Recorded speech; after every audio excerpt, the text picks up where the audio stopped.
bom dia, muito boa tarde, muito boa noite, galerinha do Mais Humanas. Como é que vocês estão?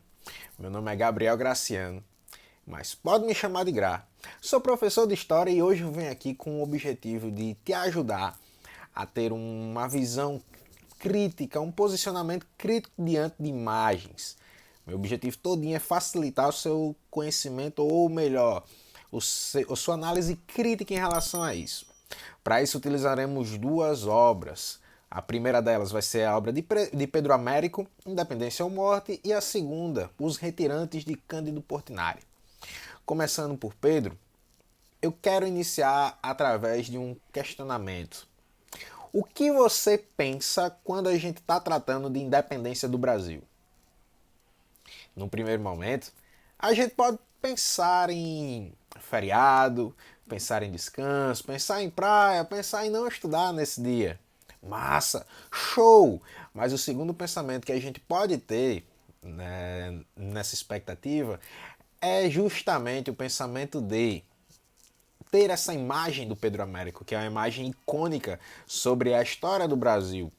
Eita! E o que é que eu quero a partir disso aqui? É da gente entender as nuances que são pertinentes a esse contexto. Aqui, contexto é uma das palavras que a gente precisa salientar e precisa entender. Como assim? Uma imagem tem seus objetivos, uma imagem tem seu contexto de produção e tem aquilo que ela não está sendo dita. Por exemplo, quem fez, por que fez, como fez. Tudo isso são elementos que enriquecem a nossa análise crítica acerca da obra. Nesse caso, Pedro Américo vai ser chamado pela família real para fazer essa obra. Ou seja, essa vai ser uma obra feita por encomenda. Quanto tempo a gente está falando? De 66 anos depois da independência do Brasil. A obra vai ser concluída em 1888. Quando a gente está falando sobre isso aqui, a gente precisa entender o contexto em que ela é terminada. É um contexto que nos remete a uma crise de imagem, a uma crise de perspectiva da família real. Eita, a família real estava abalada, estava passando por essa crise de imagem, essa crise de prestígio que a gente destaca. Principalmente quando a gente leva o contexto para depois da Guerra do Paraguai, que entram questões religiosas, questões militares, questões sociais, questões que relacionam o negro escravizado. Eita, vai ser uma crise de prestígio. E a família real vai ter uma característica propagandista de querer reverter essa imagem que estava no imaginário comum da época. De fato, eles vão querer construir, vão querer moldar o imaginário. E de certa forma a gente pode dizer que o paraibano Pedro Américo vai conseguir isso. Quando a gente tem essa imagem no imaginário. Eita danado! Mas aqui a gente tem que falar sobre os elementos da obra. Por exemplo, a comitiva que Pedro I estava não era tão numerosa como o Pedro Américo mostrou. Outro ponto é sobre as vestimentas. Eles não estavam com as melhores vestimentas, tal como a imagem relaciona pra gente. Eram outros vestimentos, levando em consideração que eles estavam indo para o meio do mato, literalmente. E subindo uma região de serra, era necessário mantimentos. Eita danado! Ali era necessário animais de carga, como por exemplo burros, como por exemplo mulas, e não os melhores cavalos que eles tinham à disposição. Ou seja, Pedro Américo vai aproveitar da licença poética para caracterizar toda essa imagem de propaganda que a gente está discutindo por aqui. E que vai ser uma coisa acertada, digamos assim, quando a gente leva em consideração essa gama de elementos sobre a imagem em si. Pegou a ideia? Então, é necessário o reconhecimento do contexto, entender os elementos que estão presentes, o que a imagem quer dizer e suas características como um todo.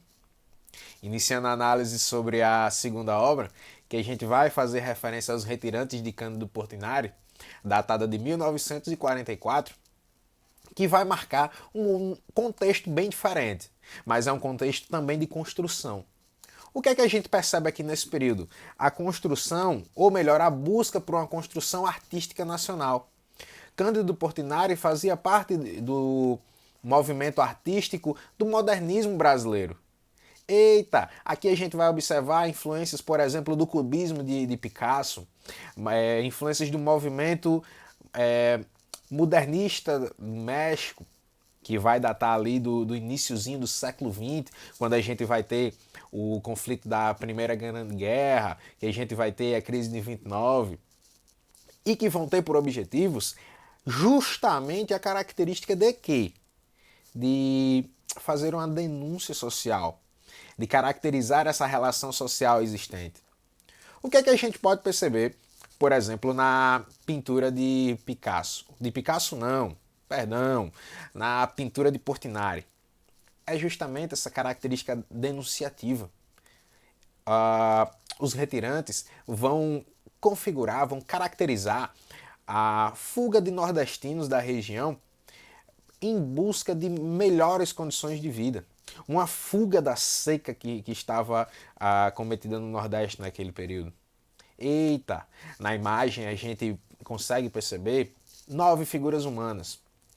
2 delas crianças de colo, outras 3 crianças um pouco maiores, a presença de um idoso com um cajado para apoiá-lo, a figura de uma mulher que está com uma trouxa em cima de suas cabeças, ou um homem com outra trouxa caracterizando esse aspecto de mudança, uma mulher com aspectos que mostram a gente ou denunciam a gente a esse aspecto de proximidade com a morte.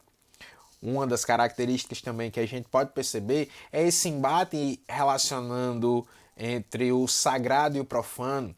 O sagrado a partir da figura familiar e o profano justamente nessa característica da morte iminente, dessa situação de miséria, um cenário de sofrimento. E outro aspecto também que a gente pode perceber é a questão do ciclo da vida. Quando a gente evidencia crianças de colo e em contraste um idoso com um cajado.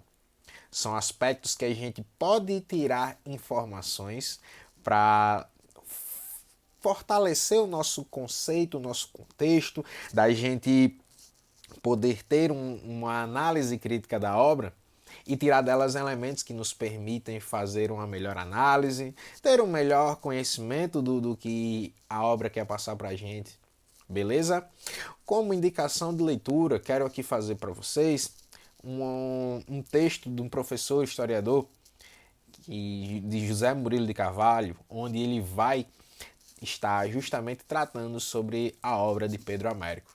Vale a pena conferir, vale a pena fazer a leitura do material. E é isso. A todos, quero aqui realçar meus objetivos de facilitar a compreensão e o acesso ao pensamento crítico. Qualquer dúvida, contem comigo. Beleza? A todos, um ótimo dia, uma ótima tarde, uma ótima noite e bons estudos.